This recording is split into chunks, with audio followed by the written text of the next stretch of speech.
એક એવું તત્વ જેને અલગ કરવા માટે 100 વર્ષ સુધી પ્રયોગો કરવા પડ્યા અને જે પાણી અને સ્ટીલને પણ સળગાવી શકે છે.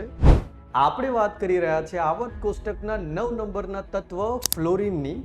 પીળા રંગના આ વાયુ તત્વની કેમિસ્ટ્રી ઘણી જ ઇન્ટરેસ્ટિંગ છે.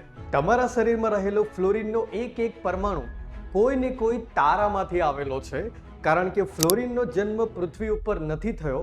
એક મરી રહેલા તારાના કેન્દ્રમાં થતી વિખંડન પ્રક્રિયાઓથી ફ્લોરિન બને છે.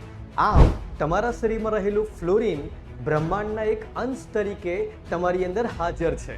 સવારે ઉઠતાની સાથે તમે જે ટૂથપેસ્ટથી બ્રશ કરો છો તેમાં રહેલું ફ્લોરિન તમારા દાંતની ઉપરના એનિમલને બચાવવાનું કામ કરે છે અને તમારા દાંતને હેલ્ધી રાખે છે. અને ટેફલોન જે ફ્લોરિનનું સંયોજન છે તેના કોટિંગ દ્વારા રસોઈ કરવા માટેના નોનસ્ટિક પેન બનાવવામાં આવે છે. કાચના એચિંગ કરવા માટે અને ધાતુઓને સાફ કરવા માટે ફ્લોરિનનું સંયોજન હાઇડ્રોફ્લોરિક એસિડ વાપરવામાં આવે છે. અને સાથે સાથે રેફ્રિજરન્ટ અને coolant industry, pharma industry, nuclear technology દરેક જગ્યાએ ફ્લોરિન અને તેના સંયોજનોનો ઉપયોગ ખૂબ જ થતો જોવા મળે છે. આમ ઝેરી અને વિસ્ફોટક હોવા છતાં પણ ફ્લોરિન જીવનને સરળ બનાવવા માટે ઘણું જ ઉપયોગી તત્વ છે.